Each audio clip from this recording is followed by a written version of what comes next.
Depuis 2006, l'association Comment le dire vient en aide aux victimes d'abus sexuels. Derrière cette porte, des heures et des heures de conversation afin de se libérer d'un poids impossible à porter seul. Ces 3 femmes sont toutes des victimes.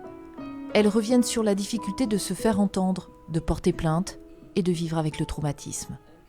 Lorsque un assassin tue une victime avec un coup de pistolet dans le cœur, la victime, elle meurt sur le coup. Le violeur qui viole laisse sa victime toute sa vie, spectatrice de sa vie douloureuse qui défile au quotidien. Agnès Bedge est la présidente de cette association.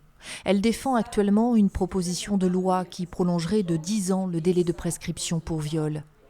Car toutes ces femmes présentes n'ont pas réussi à rassembler assez de force pour parler à temps devant la justice. La possibilité de parler, c'est très important à une association parce qu'on a une écoute bienveillante sûrement. On va vous croire. On ne va pas avoir un sourire narquois. On ne va pas vous dire « oh, c'est pas grave ». Parce que c'est ça, la réaction des gens.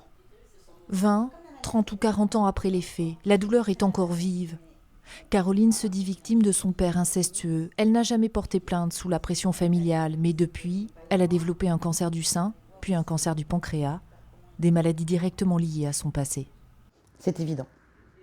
Et après, chaque moment de ma vie douloureux se traduit par un état physique en dérive.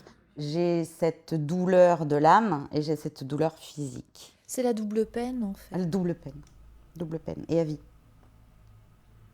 La proposition de loi permettrait de porter plainte jusqu'à 30 ans après sa majorité.